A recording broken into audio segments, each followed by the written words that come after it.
Bonjour et bienvenue dans cette nouvelle vidéo destinée au terminal. Nous allons parler aujourd'hui de la crise de 1929. Nous avions vu dans une première vidéo les causes de cette crise et nous allons voir aujourd'hui ces manifestations aux États-Unis, puisque la Grande Dépression est un événement majeur qui a débuté aux États-Unis et s'est ensuite rapidement propagé à d'autres pays. Le crash boursier à Wall Street, qui a déclenché la crise de 1929, est souvent désigné par le terme « jeudi noir », qui fait référence au jeudi 24 octobre 1929. Ce jour-là, la chute des valeurs boursières a été particulièrement forte. Cet effondrement de la bourse a entraîné la faillite de nombreuses banques aux États-Unis. En effet, la chute des marchés boursiers a provoqué une perte de confiance généralisée parmi les investisseurs et les déposants. Les gens ont retiré brutalement leurs économies des banques, craignant qu'elles ne fassent faillite. Or, à l'époque, de nombreuses banques fonctionnaient sur un modèle où elles prêtaient une grande partie de leurs dépôts. Donc, lorsque les clients ont commencé à retirer massivement leurs fonds, les banques ont été incapables de faire face à la demande, car elles n'avaient pas suffisamment de liquidités. En conséquence, une grande part des banques ont fait faillite entre 1929 et 1933. On estime qu'environ 9000 banques américaines ont disparu durant cette période. La faillite bancaire a eu pour résultat que les économies de nombreux citoyens ont été perdues, car les dépôts n'étaient pas assurés à l'époque. La crise financière a ensuite entraîné une crise économique majeure tant dans l'industrie que dans l'agriculture. Avec la perte de confiance des consommateurs et la réduction de leurs dépenses, la demande pour de nombreux produits a chuté de manière significative. Cela a donc conduit à une forte baisse de la production industrielle, désignée par la courbe violette sur le graphique. Au niveau agricole également, les agriculteurs qui étaient déjà confrontés à des difficultés économiques avant la crise ont vu le prix de leurs produits chuter de manière drastique en raison de la surproduction et d'une demande réduite puisqu'on achetait moins leurs produits. Cette chute des revenus agricoles est représentée par la courbe verte sur le graphique. La crise économique a rapidement évolué vers une crise sociale. En effet, la baisse de la production industrielle a conduit à des surcapacités dans les usines et à une accumulation de stocks invendus. Pour faire face à cette situation, les entreprises ont commencé à licencier des travailleurs afin de réduire leurs coûts. Cela a entraîné un cercle vicieux. Moins de travailleurs signifie moins de revenus disponibles pour consommer parce que les travailleurs, ce sont les consommateurs, ce qui a aggravé encore la baisse de la demande. Le taux de chômage a alors atteint des niveaux alarmants. Aux États-Unis, il a dépassé les 25% au plus fort de la Grande Dépression au début des années 1930. C'est-à-dire que dans la population active, une personne sur 4 était au chômage. Des millions de personnes ont perdu leur emploi dans ce contexte, ce qui a eu des conséquences dévastatrices sur les familles et les communautés. On parle d'un chômage de masse.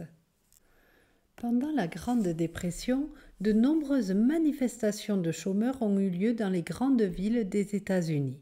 Ces manifestations cherchaient à attirer l'attention sur les conditions de vie difficiles des chômeurs. Ces manifestations avaient pour but de revendiquer des emplois, des aides financières et des programmes de secours. Les participants cherchaient à sensibiliser le public et les responsables politiques à la détresse économique qu'ils subissaient. Ces manifestations prenaient souvent la forme de défilés, de rassemblements publics et de sittings. Certaines étaient pacifiques, tandis que d'autres ont entraîné des confrontations avec la police. Sur l'illustration, c'est la marche des chômeurs de 1930 à New York, où des milliers de chômeurs ont marché pour demander de l'aide et des emplois. Chaque manifestant porte sur lui une pancarte avec un nom de métier.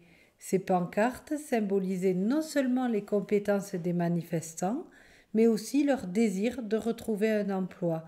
Les chômeurs cherchaient à montrer qu'ils étaient prêts à travailler et à souligner la diversité des compétences disponibles parmi les travailleurs au chômage. La marche sur Washington de 1932 s'inscrit également dans le contexte de la Grande Dépression.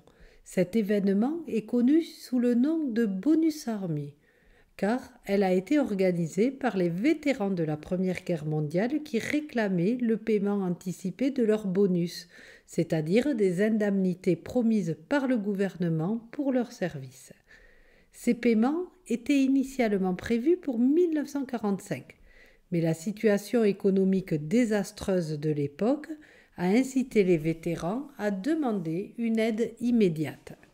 En mai 1932, des milliers de vétérans et leurs familles ont convergé vers Washington, établissant des camps improvisés près du Capitole pour faire entendre leurs revendications. On estime qu'environ 20 000 personnes ont participé à cette marche. Cette manifestation a attiré l'attention du public et des médias et beaucoup de gens ont sympathisé avec la cause des vétérans, reconnaissant leurs services et leurs besoins d'une aide urgente. Mais le gouvernement, dirigé par le président Herbert Hoover, était réticent à répondre favorablement aux demandes des manifestants. Et la situation a dégénéré lorsque les autorités ont décidé de démanteler les camps de manifestants. En juillet 1932, le général Douglas MacArthur a été chargé de disperser les manifestants. Les forces militaires ont alors utilisé des gaz lacrymogènes et des baïonnettes pour évacuer les camps, ce qui a conduit à des affrontements violents. Des bâtiments ont été incendiés et plusieurs personnes ont été blessées, y compris des femmes et des enfants. La brutalité de cette intervention militaire a suscité l'indignation du public et a été perçue comme une illustration de l'incapacité du gouvernement à répondre aux besoins des citoyens pendant cette crise.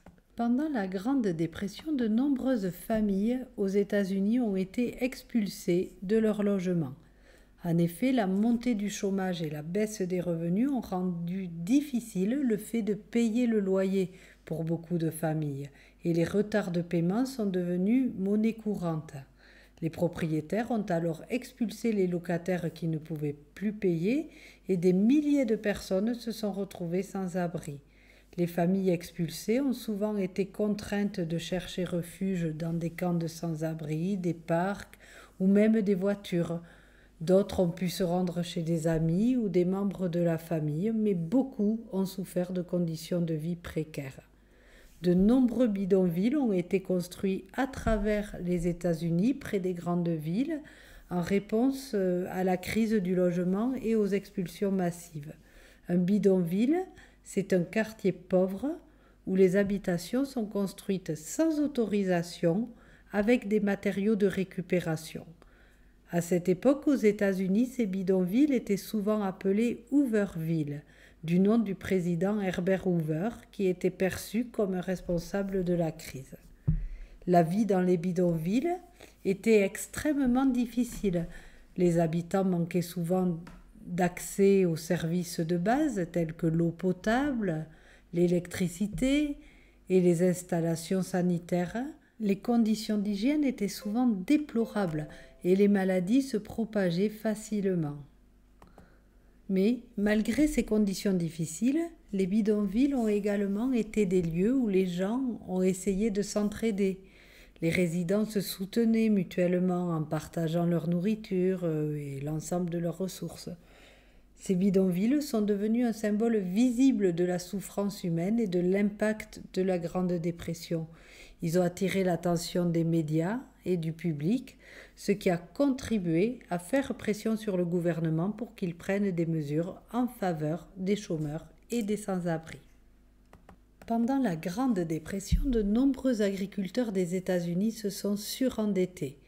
Dans les Grandes Plaines, une région qui englobe des États comme le Kansas, l'Oklahoma, le Texas, le Colorado ou le Nouveau-Mexique, la situation des agriculteurs a été aggravée par la situation climatique. Les années 1930 ont connu une sécheresse prolongée et la combinaison des faibles précipitations et des températures élevées a contribué à l'assèchement du sol. Aussi, les agriculteurs avaient défriché de vastes étendues de prairies pour planter des cultures, ce qui a détruit la végétation naturelle qui, elle, retenait le sol. Et lorsque la sécheresse est arrivée, le sol dénudé est devenu extrêmement vulnérable à l'érosion. Ces conditions sèches et la perte de couverture végétale ont provoqué des tempêtes de poussière massives qui balayaient la région. Ces tempêtes pouvaient transporter de la poussière sur des centaines de kilomètres et avaient des effets dévastateurs sur la santé des personnes ainsi que sur les cultures et le bétail. Cette situation est surnommée le Dust Bowl, le bassin de poussière. Les tempêtes de poussière pouvaient obscurcir le ciel et réduire la visibilité à quelques mètres. Les bâtiments, les voitures, les équipements agricoles étaient parfois presque entièrement recouverts d'une épaisse couche de poussière, comme on le voit sur la photo, ce qui rendait la vie quotidienne très difficile. La poussière pénétrait dans les maisons, provoquant des problèmes respiratoires et d'autres problèmes de santé pour les habitants. Des maladies telles que la pneumonite, également connue sous le nom de poumon du fermier, sont devenues fréquentes à cause de l'exposition prolongée à la poussière. Face à la crise du Dust Bowl et aux conditions de vie insoutenables dans les grandes plaines, de nombreux agriculteurs et leurs familles ont quitté leurs terres pour chercher de meilleures opportunités, notamment en Californie. Ils cherchaient du travail et des terres agricoles plus productives. Beaucoup ont voyagé sur de longues distances, souvent dans des véhicules en mauvais état ou en utilisant des charrettes. La photo que j'ai placée ici est de Dorothea Lange, une photographe documentaire américaine célèbre pour ses photographies des migrants du Dust Bowl. Les images sont souvent très expressives et transmettent des émotions puissantes. Bon, pour en revenir aux agriculteurs migrants vers la Californie, ils partaient dans l'espoir de trouver de meilleures conditions de vie, mais souvent ils ont rencontré des conditions difficiles à leur arrivée. Ils ont dû faire face à une concurrence accrue pour les emplois agricoles, souvent mal rémunérés, et à des conditions de vie précaires, notamment dans des camps temporaires ou des bidonvilles. Beaucoup ont subi des discriminations et des stéréotypes. Ce phénomène a été immortalisé dans les œuvres littéraires et surtout dans Les raisins de la colère de John Steinbeck, qui dépeint les luttes des migrants dans ce contexte. Bon, je m'arrête là. J'espère que cette vidéo vous aura aidé à bien comprendre les manifestations de la crise aux États-Unis. Je vous souhaite de bonnes révisions et je vous dis à bientôt.